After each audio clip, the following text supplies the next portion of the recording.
Le maillot jaune, vous l'estimez toujours bien accroché à vos épaules. Nouveau maillot jaune sur le Tour. Europe 1 célèbre les 100 ans du maillot jaune. Nous sommes à 200 mètres de l'arrivée. Ils avaient tous confiance en moi.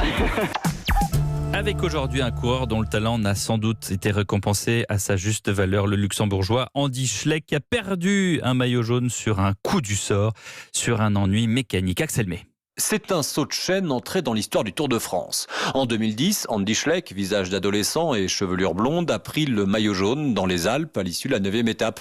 Mais lorsqu'arrivent les Pyrénées, quelques jours plus tard, il n'a que 31 secondes d'avance sur Alberto Contador. Le luxembourgeois attaque dans l'ascension du Port de Balès quand il est victime de ce fameux saut de chaîne. Contador contre-attaque et Andy Schleck perdra le maillot jaune. C'est ce qui reste aussi, bien sûr, qui marque ma carrière, mais aussi moi personnellement.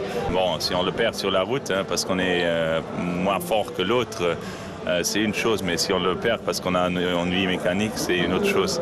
Plus cruel encore, l'Espagnol Alberto Contador ramène le maillot jaune jusqu'à Paris avant d'être reconnu positif à un produit anabolisant.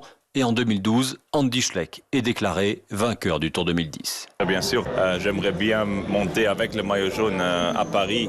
Le Tour 2010, c'est pas la victoire qu'un coureur aime avoir. Andy Schleck ne portera qu'une autre fois dans sa trop courte carrière le maillot jaune, le temps d'une journée lors du Tour 2011, remporté par l'Australien Cadel Evans. Sur les deux autres marches du podium, il y avait les frères Schleck, Andy et Frank, l'aîné, deux frères sur un podium. Certains diront que ça vaut tous les maillots jaunes du monde. Sur la route du Tour, Axel May, Europe 1.